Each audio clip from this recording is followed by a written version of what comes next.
UP DElEd second semester का तीसरा अध्याय गढ़वाल वंश। प्रतिहार साम्राज्य के पतन के पश्चात कन्नौज तथा बनारस में जिस राजवंश का प्रशासन स्थापित हुआ उसे गढ़वाल वंश कहा जाता है। 1090 ईस्वी में लगभग चंद्रदेव नामक व्यक्ति ने कन्नौज पर अधिकार कर लिया। उसके पूर्वजों ने महीचंद्र तथा यशो विग्रह के नाम मिलते हैं। इनमें यशो विग्रह इस वंश का प्रथम पुरुष था जो कलचुरी शासक में कई अधिकारी था। गढ़वाल की स्वतंत्रता का जनक चंद्रदेव ही था। अभिलेखों से ज्ञात होता है कि बनारसी, अयोध्या तथा दिल्ली पर उसका अधिकार था। चंद्रदेव का पुत्र तथा उत्तराधिकारी मदनपाल एक निर्बल शासक था। मदनपाल का पुत्र गोविंद चंद्र 1114 ईस्वी से 1155 ईस्वी गढ़वाल का सर्वाधिक योग्य एवं शक्तिशाली शासक था। उसने कन्नौज के प्राचीन गौरव को पुनः स्थापित करने का प्रयास किया। गोविंद चंद्र के पश्चात उनका पुत्र विजय चंद्र 1155 से 1169 ईस्वी तक शासन हुआ। विजय चंद्र का पुत्र जयचंद्र 1194 ईस्वी में गढ़वाल वंश का अंतिम शासक था। भारतीय लोक साहित्य कथा में वह राजा जयचंद्र के नाम से विख्यात है।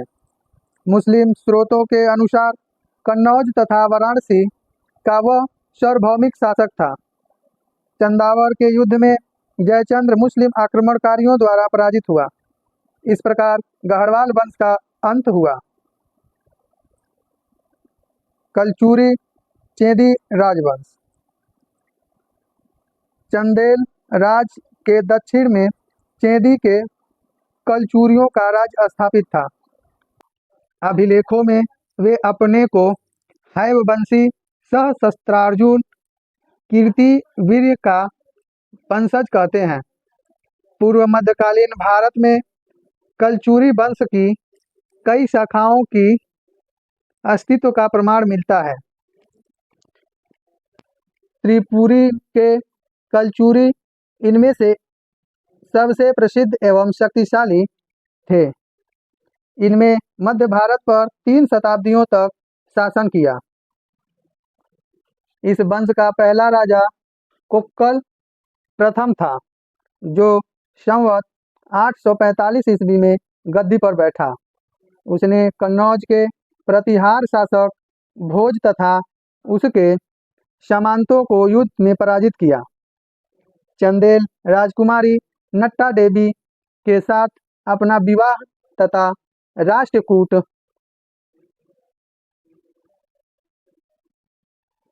वंश के कृष्ण द्वितीय के साथ अपनी एक पुत्री का विवाह किया था। इस संबंधों के परिणाम स्वरूप उसने अपने साम्राज्य की पश्चिमी तथा दक्षिण पश्चिमी सीमाओं को सुरक्षित कर लिया। कलचुरी सत्ता का उत्कर्ष कोक्कल द्वितीय के पुत्र तथा उत्तराधिकारी गांगेय देव विक्रमादित्य के काल में हुआ। उसके राज्यारोहण के समय कलचुरी राज्य की स्थिति अत्यंत निर्बल थी। परमार, भोज तथा चंदेल विद्याधर उसके प्रबल प्रतिद्वंदी थे। इसने अपने प्रतिद्वंदियों को परास्त कर कलचुरी सत्ता को शिखर पर पहुंचा दिया। गांगेय देव के बाद उनका पुत्र कर्णदेव अथवा लक्ष्मी कर्ण शासक बना। अभिलेखों से ज्ञात होता है कि उसने परमार तथा चंदेल राजाओं का उन्मूलन करके अपनी स्थिति सार्वभौम बना ली थी, लेकिन उनकी अजेयता अधिक समय तक सुरक्षित नहीं रह सकी। कर्णदेव की मृत्यु के पश्चात कलचुरियों की शक्ति क्रमशः क्षीण होने लगी। 13वीं सदी के प्रारंभ में इस वंश के अंतिम शासक विजय सिंह को चंदेल शासक त्रैलोक्यवर्मन ने परास्त कर त्रिपुरी को जीतकर अपने राज्य में मिला लिया। इस प्रकार कलचुरी चेदी वंश का अंत हुआ।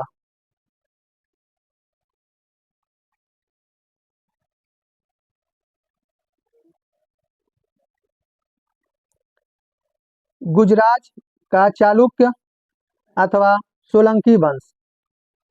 चालुक्य अथवा सोलंकी अग्निकुल से उत्पन्न राजपूतों में से एक थे। वाडनगर लेख में इस वंश की उत्पत्ति ब्रह्मा के चुलुक अथवा कमंडलों से बताई गई है। उन्होंने गुजरात में 10वीं शताब्दी के उत्तरार्ध से 13वीं शताब्दी के प्रारंभ तक शासन किया। उनकी राजधानी अहिलवाड़ा में था। गुजरात के चालुक्य शाखा की स्थापना मूल राज प्रथम 914 से 995 ईस्वी में की थी। उसने प्रतिहारों तथा राष्ट्रकूटों के पतन का लाभ उठाते हुए एक स्वतंत्र राज्य स्थापित कर लिया। इस वंश के प्रमुख शासक भीमदेव प्रथम, जय सिंह, सिद्धराज, कुमारपाल, अजयपाल तथा भीमदेव द्वितीय थे। इस बड़े राजवंशों के अतिरिक्त उत्तर भारत में अनेक छोटे क्षेत्रीय राज्य थे, जैसे आयुध, कन्नौज में, जिनकी चर्चा त्रिपक्षीय संघर्ष के संबंध में आती है। पंजाब, कश्मीर, नेपाल तथा उड़ीसा में भी कई राजवंश शासक किए।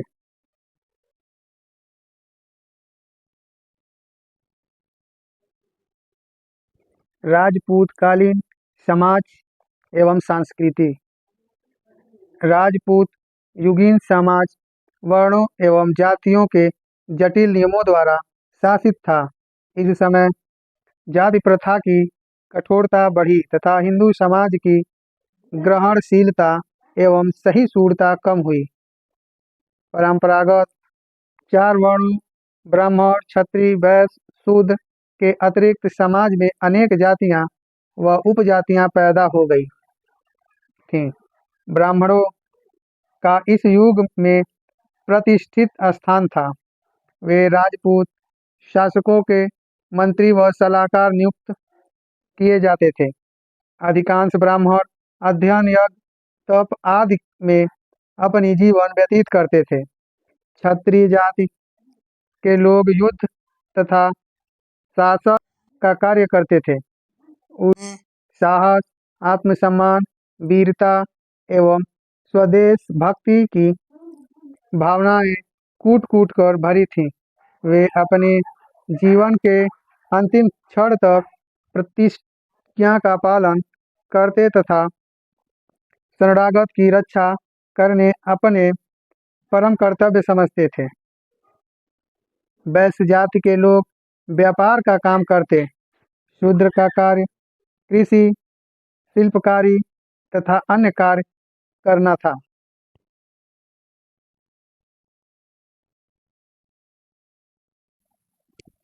राजपूत कालीन समाज में महिलाओं को सम्मानित स्थान प्राप्त था। राजपूत कुलों में विवाह स्वयंवर द्वारा होते थे, जिनमें कन्याएं अपना वर स्वयं चुनती थीं। कभी कभी अंतरजातीय विवाह भी होते थे। विवाह की उम्र क्रमशः कम होती जा रही थी। राजपूत युग में प्रायः बाल विवाह का भी प्रचलन हो चुका था।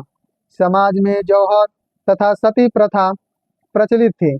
समाज की उच्च वर्ग की महिलाओं में पर्दा प्रथा का प्रचलन होता जा रहा था। इस काल की कुछ महिलाएं विदुषी भी होती थीं। राजशेखर की पत्नी अवंती सिंदूर एवं विदुषी थी। इस काल के व्यवस्थाकारों ने स्त्री की संपत्ति संबंधी अधिकारों को मान्यता प्रदान कर दी थी। अल्बेरुनी के विवरण से पता चलता है कि स्त्रियां सार्वजनिक जीवन में सक्रिय भाग लेती थीं। कन्याएं संस्कृत लिखना पढ़ना तथा समझना जानती थीं और वे संगीत तक नृत्य एवं विद्या में निपुण थीं।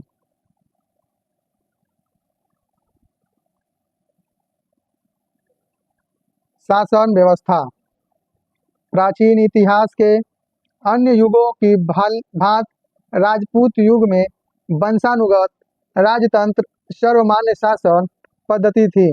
राजा की स्थिति सर्वोपरि थी। न्याय तथा सेना का वह सर्वोच्च अधिकारी था। महाराज धीराज परम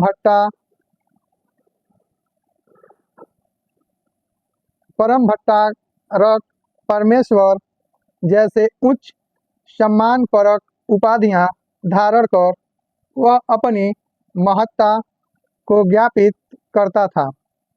राजा देवता का प्रतीक समझा जाता था।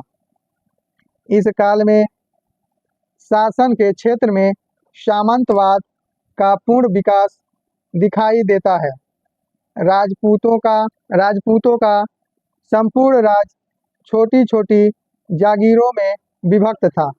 प्रत्येक जागीर का प्रशासन एक सामंत के हाथ में होता था, जो प्रायः राजकुल से संबंधित होता था। सामंत महाराज, महासामंत, मंडलेश्वर आदि उपाधियां धारण करते थे। राजपूत शासक अपनी पूजा पर शासन न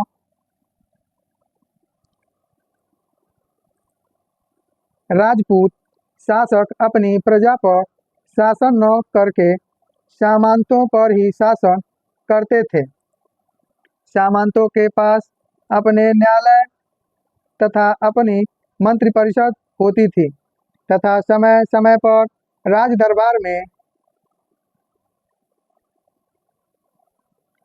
दरबार में उपस्थित होकर भेंट उपहार आदि दिया करते थे। राजा की वास्तविक शक्ति व सुरक्षा की जिम्मेदारी सामंतों पर ही होती थी। सामंतों की संख्या में वृद्धि से जनता का जीवन कष्टमय हो गया था। सामंतों की संख्या में वृद्धि से जनता का जीवन कष्टमय हो गया था। वे जनता का मनमाने ढंग से शोषण करते थे।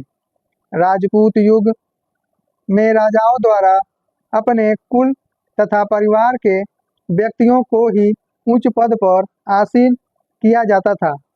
फलस्वरूप इस युग में मंत्रिपरिषद का महत्व अत्यंत घट गया था।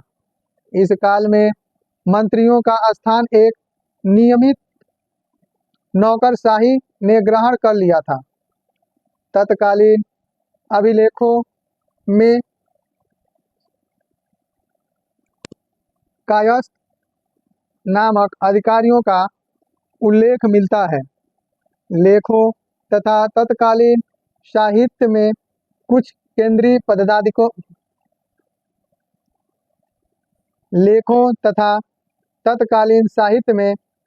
केंद्रीय पदाधिकारियों के नाम मिलता है। संधि विग्रहिक, महाप्रतिहार, महादंडनायक, धर्मस्थी, सेनापति आदि उल्लेखनीय है कि ये पद गुप्त काल से ही शासन में चले आ रहे थे।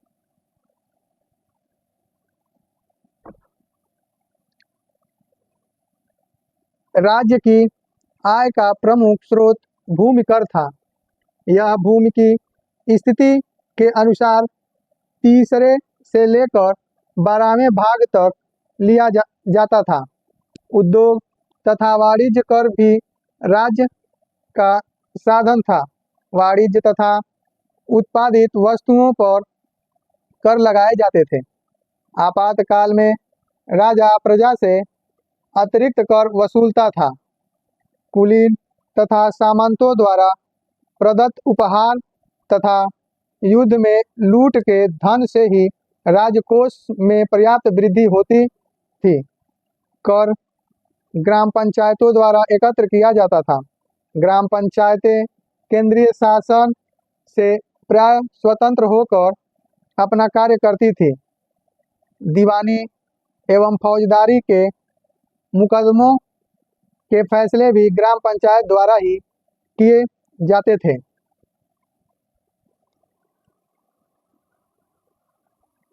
आर्थिक जीवन। राजपूत काल में कृषि जनता की जीविका का मुख्य साधन थी। इस समय तक कृषि का पूर्ण विकास हो चुका था। उत्पादकता के हिसाब से भूमि का वर्गीकरण किया जाता था, जैसे वाहित जो बोया गया हो, अकृष्ट जिसमें खेती न की गई हो, ऊसर जहाँ बीज न उगता हो। कृषि कार्य के लिए हल, फावड़ा, दराती इत्यादि कृषि उपकरणों का उल्लेख है। सिंचाई रहट से भी होती थी। कृषि के साथ व्यापार व्यवसाय उन्नति पर था। तत्कालीन साहित्य तथा लेखों विभिन्न प्रकार के उद्यमियों जैसे तौलिक, रथकार, बढ़ाई, तांबुलिक, मालाकार, कलाल आदि का उल्लेख मिलता है। लोहे से अस्त्र शस्त्र एवं धातुओं से बर्तन तथा आभूषण बनाने का व्यवसाय भी प्रगति पर था। अलबेरूनी जूते बनाने, टोकरी बनाने, ढाल तैयार करने, मत्स्य पालन, कताई, बुनाई आदि का उल्लेख करता है। व्यवसायियों की अलग अलग श्रेणियां भी होती थीं। राज्य श्रेणियों के नियमों का आदर करता था।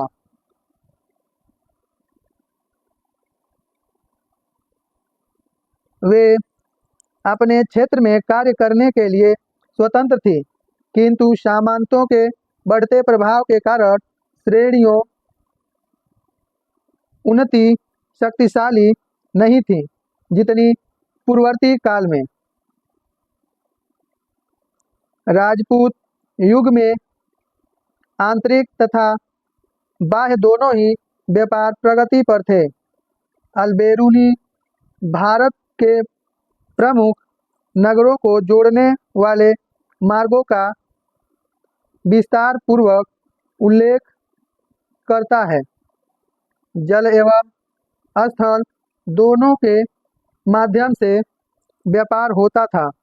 राजपूत युग में देश की अधिकांश संपत्ति मंदिरों में जमा थी। इस कारण मंदिर अर्थव्यवस्था के केंद्र बनते गए तथा श्रेणियों की भूमिका घटती गई। यही कारण है कि मुस्लिम आक्रमणकारियों ने मंदिरों को अपना निशाना बनाया। धार्मिक जीवन। इस युग में ब्राह्मण तथा जैन धर्म अत्यधिक लोकप्रिय थे। बौद्ध धर्म का अपेक्षाकृत कम प्रचलन था और वह अपने पतन की अंतिम अवस्था में पहुंच गया था। हिंदू धर्म के अंतर्गत भक्ति मार्ग एवं अवतारवाद का व्यापक प्रचलन था। विष्णु, शिव, सूर्य, दुर्गा आदि देवी देवताओं की उपासना होती थी। उनकी पूजा में मंदिर तथा मूर्तियों को बनाया जाता था। भक्त संप्रदाय के आचार्यों में रामानुचार्य एवं माधवाचार्य के 8 नाम उल्लेखनीय है। रामानुज ने विशिष्टाद्वैत का प्रचार किया तथा उन्होंने ईश्वर की प्राप्ति के लिए भक्ति को आवश्यक बताया। हिंदू धर्म के बहुदेववाद की प्रतिष्ठा थी तथा अनेक देवी देवताओं की उपासना की जाती थी। वैदिक यज्ञ क्रमशः महत्वहीन हो रहे थे तथा पौराणिक धर्म का ही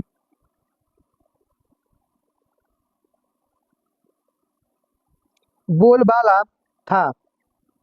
अलवर संतों ने वैष्णव मत के भावनात्मक पक्ष का प्रचार किया तो आचार्यों ने बौद्धिक व दार्शनिक पक्ष को अपनाया।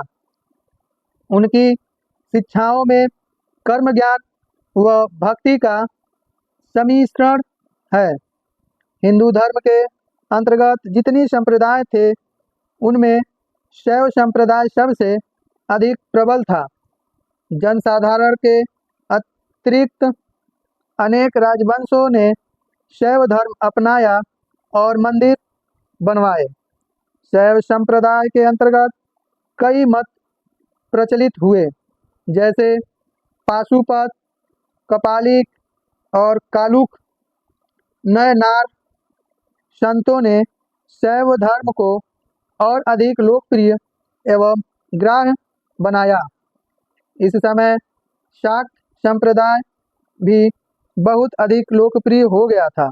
हिंदू धर्म के उन्नति के साथ ही साथ राजपूताना तथा पश्चिमी और दक्षिणी भारत में जैन धर्म भी उन्नति कर रहा था।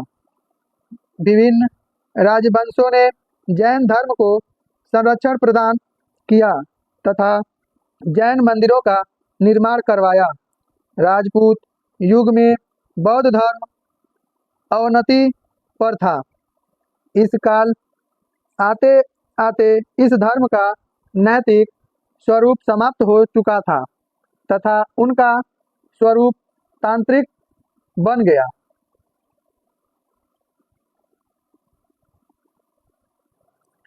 इसके उपासक अनेक प्रकार के तंत्र, मंत्र तंत्र, जादू टोने आदि में विश्वास करने लगे।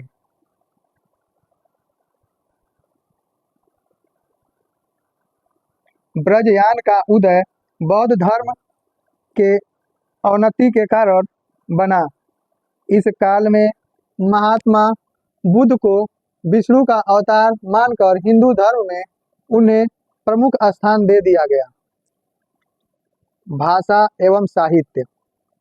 राजपूत राजाओं का शासनकाल साहित्य की उन्नति के लिए विख्यात है। कुछ राजपूत नरेश न केवल उच्च कोटि के विद्वान थे अपितु वे विद्वानों के संरक्षण भी थे। मुंज एक उच्च कोटि का कवि था। राज्यसभा में 9 सहसंचरित रचयिता पद्मगुप्त तथा 10 रूपक के रचयिता धनंजय निवास करते थे। भोज अपनी विद्वता तथा काव्य प्रतिभा के लिए लोक विख्यात थे। इस काल में साहित्य, संगीत, वस्तु स्थापत्य, शिल्प शास्त्र, दर्शन आदि पर अनेक ग्रंथों का प्रणयन किया गया है। कला एवं स्थापत्य। इस काल की वास्तुकला की मुख्य कृतियां मंदिर हैं। मोटे तौर पर भौगोलिक आधार पर शास्त्रकारों ने इनकी 3 शैलियां निर्धारित की हैं: नागर, द्रविड़ और बेसर। नागर शैली उत्तरी भारत में हिमालय से विंध्य प्रदेश के भूभाग में पाई जाती है। उत्तर भारत के मंदिरों की 2 विशेषताएं थीं। वे वर्गाकार होते थे और प्रत्येक भुजा के बीच से प्रक्षेप निकलकर क्रमशः ऊपर तक चला जाता है। उठानी में एक एक शिखर होता है जो ऊपर जाते हुए वक्र का रूप लेता है। शीर्ष भाग गोलाकार, आमलक और कलश होता है। शिखर में खड़ी रेखा की प्रधानता दिखाई देती है। प्रादेशिक विभिन्नता के कारण नागर शैली में भी विभिन्नता दिखाई देती है, किंतु वर्गाकार तथा ऊपर की ओर वक्र होते हुए शिखर इन मंदिरों को विशेषताएं हैं। उड़ीसा, खजुराहो तथा राजस्थान के मंदिर नागर शैली का प्रतिनिधित्व करते हैं।